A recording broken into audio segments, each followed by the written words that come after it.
Hello, I'm Seth Ressler. I'm Becky Scarcello. And this is The Debrief. This is the show where we meet the creatives who are shaping Detroit. And Becky, let's start with a question today that I know has been burning through your mind. You're thinking to yourself, Seth, why don't you golf more? Oh, I have thought that. If I've thought it once, I've thought it 100 times. And I'm going to be really honest with you. The reason's simple. It's because I'm broke. And golf is one of those things that's expensive. It's like skiing, bicycling. Like these are expensive hobbies. And it can be prohibitive to get into something like that, right? Right. Or if you don't know that much about it, like do you delve in and spend all this money and then find out you hate it or you're not good at it? Look, this is something that doesn't just happen in sports. It also happens in the arts and entertainment world. You have people who may be interested in a particular art form, but they look at it and they go, that looks expensive. That looks like something that I don't even know where to begin. Can I get in, if I don't have a lot of money to invest? Where do I get started? I mean, take, for example, if you're going to get into filmmaking, podcasting, something like this, my gosh. Right? Yes. And so even though the price of equipment for things like this has come down over the years, it is still sometimes intimidating for people to get in. It can be a barrier, yeah. And that's what we're going to talk about today is how do you make these art forms more accessible to more people? Today, we're specifically going to be talking about photography. Yeah. Right. So we're going to talk to somebody who is running a Detroit nonprofit and is making photography more accessible to more people. He is the executive director of Darkroom Detroit. I want to welcome to the show, Javier Garcia. Welcome. Thank you. Thank you so much for having me. I appreciate it. Absolutely. So let's start here. What is the mission of Darkroom Detroit? Our mission is a very broad one, purposefully. So our mission is to increase access to photography in our community. And we do that through a number of different ways. Education, access to facilities, access to materials, so that whether that be selling film or having a camera lending library. So, I think we purposefully at the beginning kept our mission very broad, so that way we were able to grow into, as we, interacted with our community, be able to change what we're doing to fit that mission, but still sort of supporting our community and giving people what they need. Sure. So let's drill down on that. What's an example? You mentioned education. What's an example of a class that you teach? Yeah. So a lot of our classes, they range in from very basic, just learning how to sort of like turn on a camera and get familiar with the functions of it, all the way to learning how to edit in Photoshop or Lightroom. So I think our standard classes, the ones that we offer very frequently and that we fill up pretty quickly, are our intro classes. So, sure.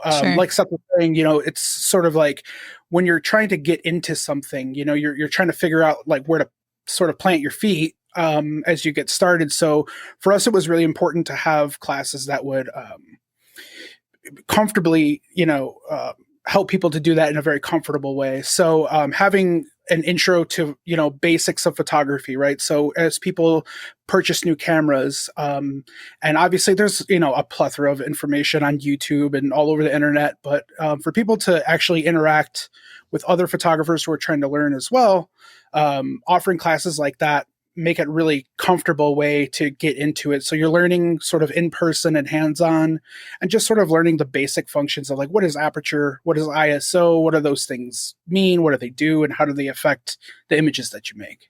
Nice.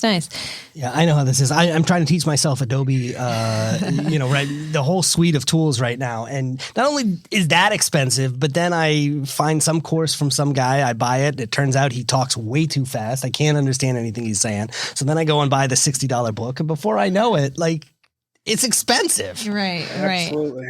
Yeah. Yeah. And I think that's all part of, the community aspect of what we're doing is that, we are offering these services, right? But it doesn't end there. We're hoping to bring people into this fold of fellow photographers and just, artists in general who can learn from each other and sort of organically build relationships that help them grow as artists or, find ways to disseminate their work, so we're really, as much as we're trying to sort of, have a business end where we're, offering these specific classes and workshops and things like that, we're hoping organically that also helps build a community, which is really important to us. Yeah. So talking about disseminating work, tell us about these photography vending machines. So you have one so far with the art snacks. Yeah, absolutely. So I think, Darkroom Detroit, obviously it's in the name, our foundations are really based in film photography, our love for film photography. I think I just had come across a post on Reddit maybe, and someone had posted in Korea, like a film vending machine. And I was just thinking, like, this is something that is just so, like, it seems so simple. Like, why isn't that a thing everywhere? Right. Late last year, I started kind of doing some digging, which led to this like 6-month project of trying to, secure funding and find partner organizations that wanted to join in on what we're doing. And eventually, it turned into Art Snacks, which is a vending machine that vends film as well as zines. We're doing limited run shirts, like t-shirts that have images from local artists.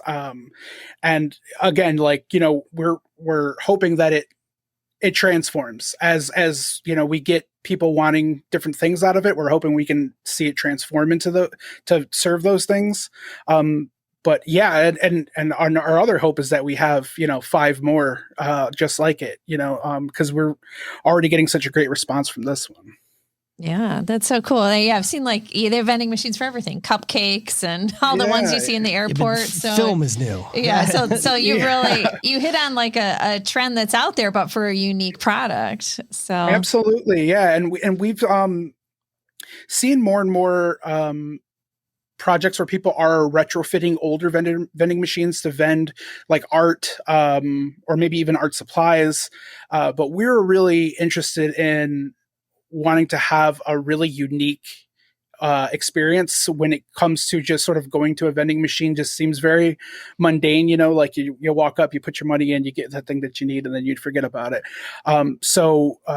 We worked really hard to find a company that would build us a custom machine, which we're lucky enough to do. A company in Colorado built us this custom machine that is very modular and able to sort of change as our products change. We'll be able to sort of retrofit it. It's got an 11-inch touchscreen, which is really nice and not something you see on a lot of vending machines. So yeah, we really wanted to make it like a unique project and a unique experience for people using it, and not just sort of like, a novelty. But yeah. Yeah. So what drew you to create the Darkroom Detroit in the beginning? Was there something missing among photographers or missing in the community? Yeah, absolutely. So, Darkroom Detroit as an organization was originally founded by my colleague and our board president, Eleanor Oakes. And she was originally from the East Coast and came here. And at the same time that she came here, I was sort of, trying to address a lot of the lacks that were the gaps, I should say, that were happening in photography in the city, where, in especially, over the past 10 or 15 years, and the way that imagery was being sort of like sent out into the world about Detroit, really addressing why there wasn't more resources for photographers here. So that way, we could sort of combat that. So originally her idea was to have, a community space. And at the same time, we didn't know each other, but I was working on a very similar project, trying to build a community darkroom. And that's something that's not, an original idea at all. There's really great community darkrooms all over the country and all over the world. We got introduced through a mutual friend. We sat down and had coffee that day. She took me to go see the space that she was hoping to fill with Darkroom Detroit. And yeah, I mean, a month later we were putting together a board, and later that year we opened to the public. So yeah, it's I'm going to read between the lines a little bit here. When you're saying that you were getting tired of the images that you were seeing put out there of Detroit, we're talking about an abandoned train station just shown over and over and over again, right? Ruin porn. Absolutely. Yeah, ruin porn. And I think that that's, something that a lot of places battle against, right? Like you want your city and where you're from to be portrayed as the place that you love and you care about. And it's been such a struggle for Detroit, especially over the past 10 to 15 years with people just sort of basing their judgments about our city on the images that they see, right? The burned down buildings and the abandoned buildings and the blight.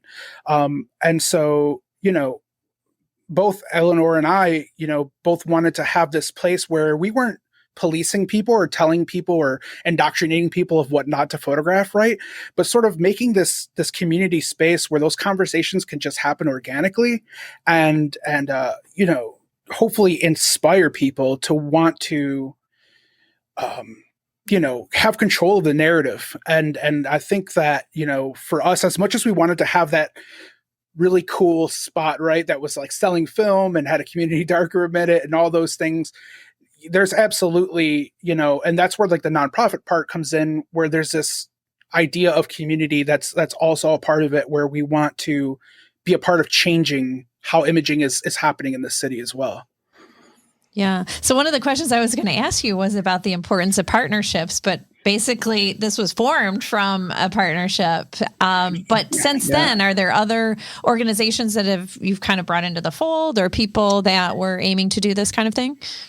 Absolutely. Yeah. And I think that, the partnership that Eleanor and I had created was sort of this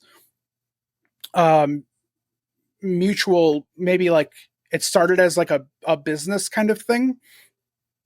But as we grew our board and formed a more solid organization and sort of had a very good idea of what our mission wanted, or what we wanted our mission to be, we immediately started meeting people and getting introduced to people who were not necessarily doing the same thing that we were doing, but had the same aspirations.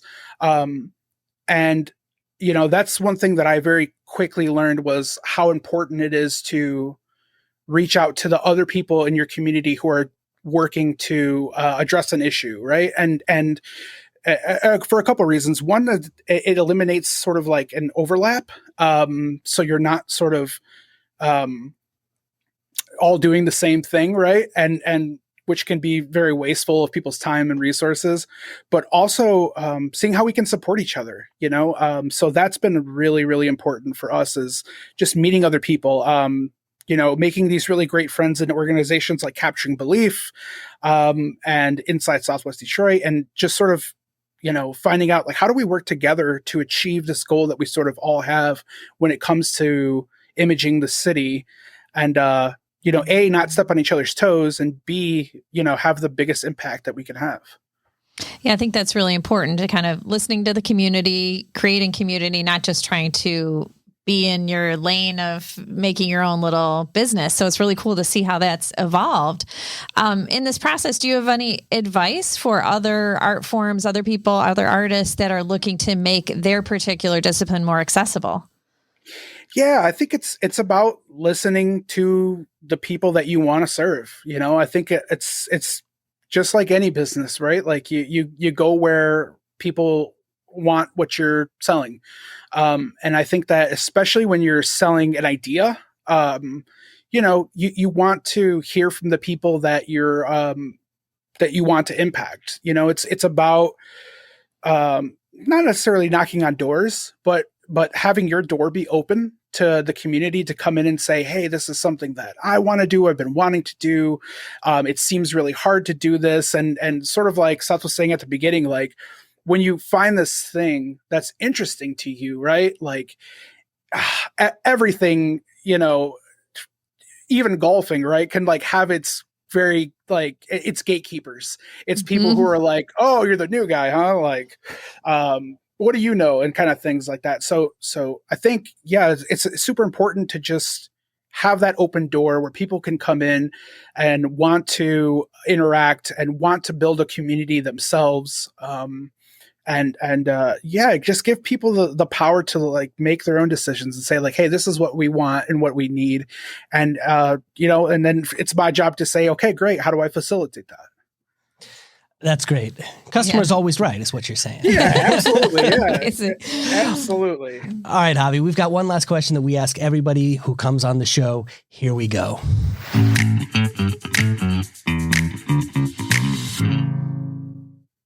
Javier Garcia, Executive Director, Darkroom Detroit. Name for us a Detroit creative everyone should know about. Oh, everyone should know about Inside Southwest Detroit. They're an amazing organization, group of artists and community activists who are just doing really great work in Southwest Detroit specifically to empower the people in their neighborhood to to make really amazing images, graffiti artists, photographers, videographers, musicians. They really have worked tirelessly over the years to serve their community and just giving them a platform to make great stuff and share it with the world. So I love them.